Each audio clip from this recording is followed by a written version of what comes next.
Hey everyone, Golden Ninja 3000 here again. Today I'm reviewing LEGO set number 10282 Adidas Original Superstar. This has 731 pieces, it's for ages 18 plus, and it retails for $80 in the US. This was released on July 1st. It is part of LEGO's collaboration with Adidas, and it's one of the only physical building products to come out of it, because the only other thing that we got was a small gift with purchase set. Now you'll notice that I'm starting with the box in this review because it is really weird. As you can see, this is literally just a shoebox, and I think that that's really interesting. So I actually haven't even opened the set. So I figured that I would do kind of like my first unboxing slash review. I usually like doing separate videos, but for a set like this, I feel like it's better to do it in one. So when you lift up the shoebox part, then you get that typical LEGO 18 plus branding, and you do have the name down here. That's kind of different. Usually they make like a special logo for the name.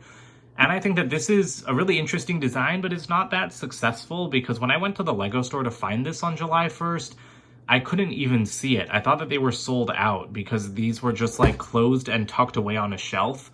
Like the shelf was like right on top of the box, so you couldn't even see it. And I'll go ahead and open it while I talk. But it was just really annoying to me because I was like, there was like barely any marketing for this or the Ice Castle set, which I will be talking about in that review. But so it just really irritated me because I was like, how are people going to know that this set exists? Because I completely forgot that it was a shoebox, so I wasn't even looking for a shoebox. But, ooh, that's a really, really nice little Adidas logo made out of bricks there. And then we do have the tissue paper like a regular box. And we've got all of the different bags for the set. So I'm going to go ahead and build this, and then I will be showing that to you guys next. I guess there's actually a little more stuff to show you guys. We do have like the bottom of the shoe in this little thing that comes out of the box. This is what had the 18 plus kind of style on it. So that's interesting. We have our singular sticker. We've got the very nice looking instruction manual. I really like this, you know, blue with white stripe. And then I think we have like up to 6 numbered bags. I can't wait to build this. I'm really interested in like this new like 5x5 dome piece. And it just looks like it's got a lot of really cool pieces, and I think it'll be an interesting build. So I just dumped out all of the pieces in bag 1, and I was about to start building when I noticed that this print is like stunningly low quality. I'm hoping it's showing up. You can really see how smudged it is around the bottom, but then even like the middle part of the Adidas logo, there's like a shadow off to the left side of it. It kind of looks like a trick of the light, but it's not. It's really just smudged. And you can see it super clearly on the bottom. Like it's just smudged in the middle and all over the bottom, and that is super disappointing to see because these problems are happening more and more over like the last year or year and a half with the LEGO sets, and it just frustrates me beyond belief because I don't think it should be this hard to just get like non-smudged prints in a set. So here's the completed shoe on its stand. This is a pretty awesome build. Like this is truly, you know, a life-size shoe. It might not be accurate to your own shoe size, but I think they say it's like a woman's 7.5 in the US. Sorry, I don't know UK shoe sizes, but it looks pretty good from all angles. And I was actually surprised to find out how different this inner side of the shoe is, because this is a right-footed build, and you can build the left foot version as well because extra pieces are included. But like even just the inner bit was quite different than I was expecting, because I thought that, you know, we'd have that kind of superstar logo on both sides, but it still looks great. Let's get the stand out of the way first. This is meant to, you know, look like kind of that classic UCS style stand, except it's not built with Technic parts. It's all just, you know, regular bricks and angled pieces. And that looks very nice. This is where the shoe slots into place. I like that it's kind of color coded, and the angle of this hinge plate is actually stopped by a couple of stamp pieces down there. The plaque is a sticker, unlike all of the other decorated elements in this set, which I'm fine with because at least then, you know, like the white has better color matching and you just have a little bit of information about the shoe. All in all, this stand looks very nice, and I really wasn't expecting something this elaborate for, you know, a LEGO shoe. Here is that shoe off of its stand. Like I said, this is just a really interesting build. I had fun putting it together, but at the same time, and you know, I posted about this on Instagram the night I finished building it, it doesn't work as well as I expected it to. It just seems like there's a lot of like kind of wonky connections.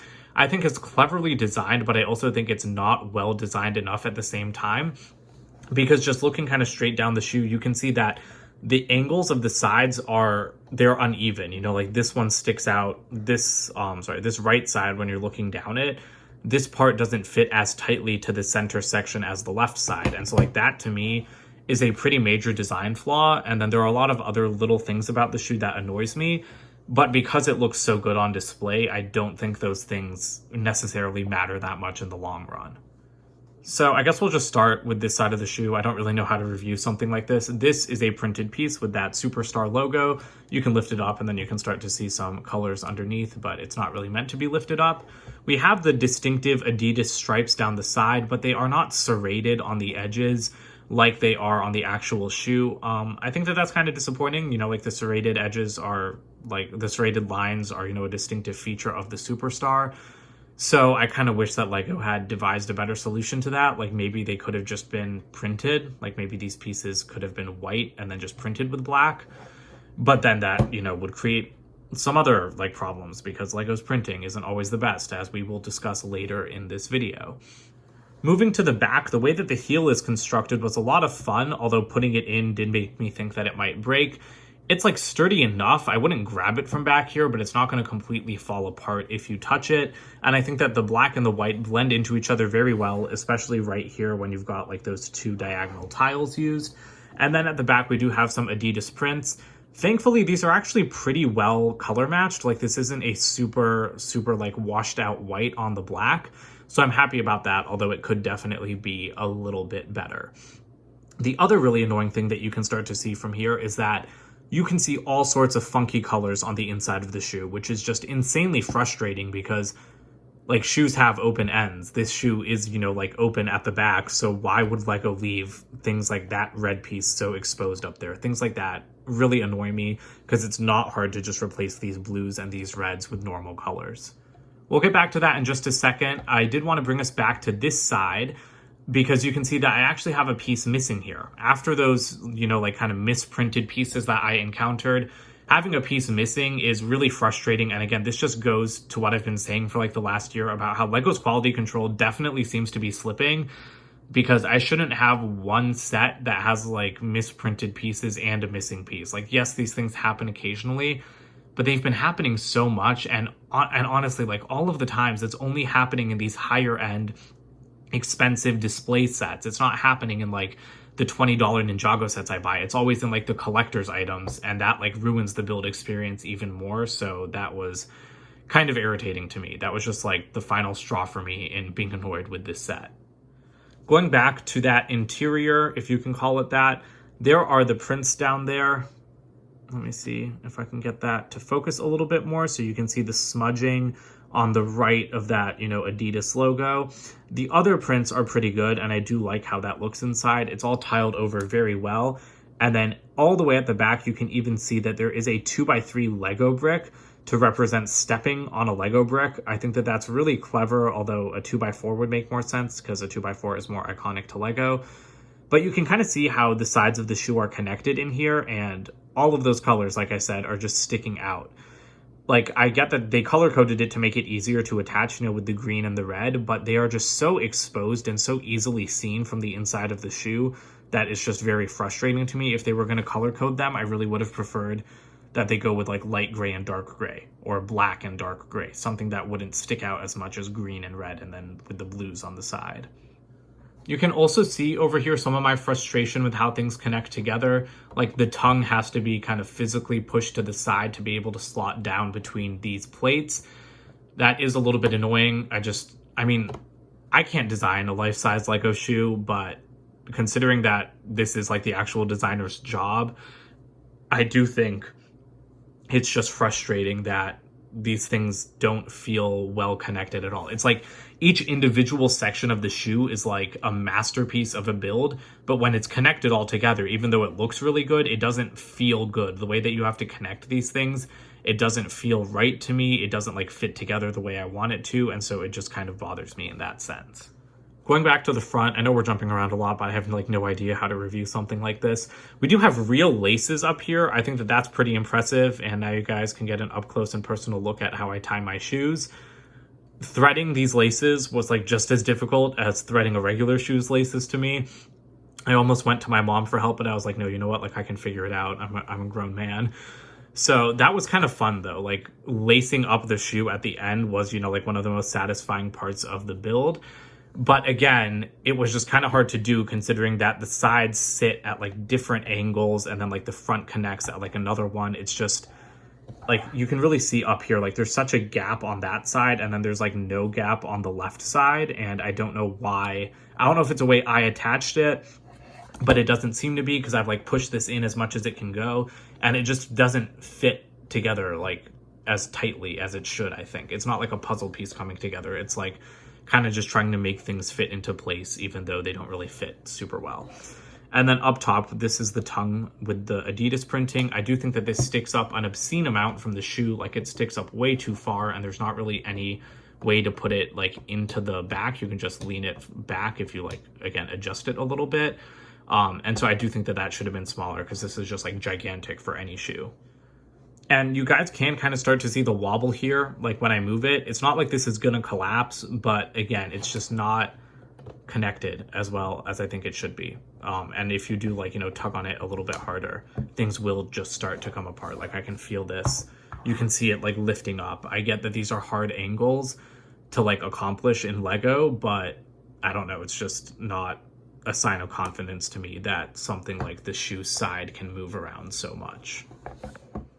And then finishing up at the front, we do have some awesome new pieces. These are like 5x5 domes. It's actually great because I was really hoping a piece like this would be introduced because of an ideas project I'm working on, my very first ideas submission. These are printed, so they're each an exclusive print because they have like kind of slightly different waving lines. And that creates the distinctive shell toe appearance of this shoe. Again, that looks fantastic. I can't wait to see these pieces repurposed in other ways because they are awesome. I really like large curved Lego pieces and these are no exception.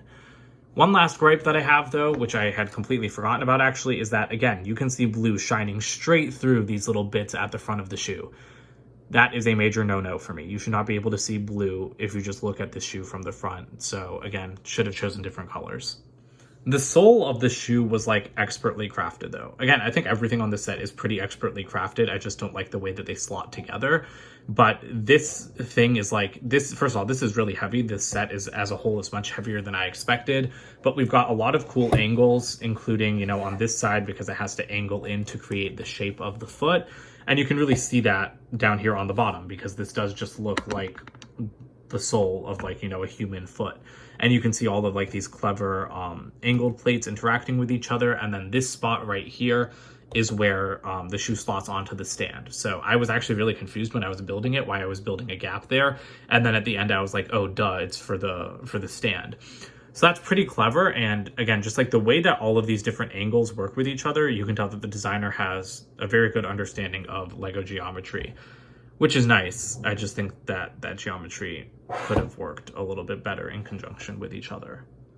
Here are the extra pieces. I got this 1x2 bracket in place of the 2x2 slope piece that I needed for that inner side of the shoe. And then this giant wedge plate and this bag of parts labeled 7.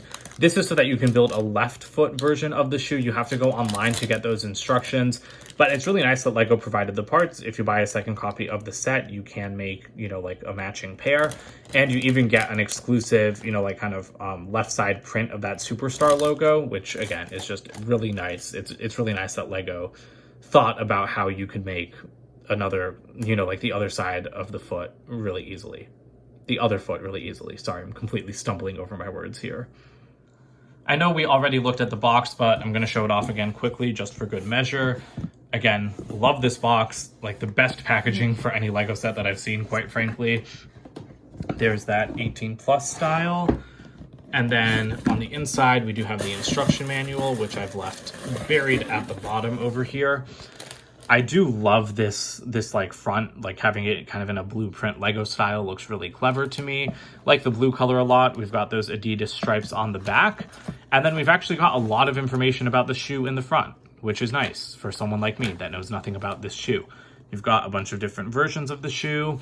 You even have like this nice picture over here that shows the transition from Lego to the actual shoe. And here you can see that The angles are nowhere near as sharp as they should be on the Lego version, but I mean, you can let that slide because it's a life-size Lego shoe. You know, I feel like they did the best that they could, but there's just a ton of information on the inside over there. And then at the very end, it does tell you, if I can flip to it, does tell you that if you want to build the left shoe, to just go to lego.com. And the shoe will barely fit in the box. There's no way you're going to be able to fit a pair in here, but just this one copy of the shoe will fit in the shoebox on its side. So overall, I'm kind of conflicted on this set. I feel like I've griped a lot about, you know, my problems with the design. I feel like that's worth pointing out though, because even though this looks great on display, there are some inaccuracies, you know, like those serrated stripes. It's not as angled as it could have been. You know, that's fine. I mean, this is Lego. There are limitations. Of course, it's a little bit blocky in some areas. But things like the tongue didn't need to be that big. I don't know why it is, unless Adidas just really wanted their logo prominently displayed. It's great that Lego made new molds with the dome and new prints for this set, but it still just doesn't really feel like $80 worth of Lego in my hands. It's cool, but like if this was a $70 set, this would be much better. And obviously my experience, which isn't universal, but you know, having the missing pieces, having like the misprinted pieces, that does like impact my opinion of the set, and it doesn't, and it, you know, it lowers that opinion. I don't think that this is worth $80, especially given the issues that I had. And then given that the entire front wobbles and that you can't even, you know, make like the two sides that the laces go through line up properly with the thing in the middle, it's just really frustrating. Again, it could have been the way I connected it, but I really played around with like those ball joint connections, and I couldn't figure out a way to get the right side closer into like the left side. So I'm inclined to think it's just a design issue. So that kind of sums up my thoughts on this set. If you like the look of it, I'd say buy it because it might be worth that frustration for you. But if you're on the fence, don't get it. I'm sure there will be other better things to buy. Honestly, my favorite part of the set is just that it comes in a shoebox. That's like half the reason I bought it, and I'm thrilled about that. But that's not a good reason for most people to drop $80 on a piece of white plastic. So that's it for today. Don't forget to comment, like, and subscribe, and stay tuned for my Adidas comparison because my mother owns these shoes, so I will be comparing this Lego version to her shoe as well as to the gift with purchase version. So that's it for today. Don't forget to comment, like, and subscribe, and I'll see you guys in more videos soon. Bye!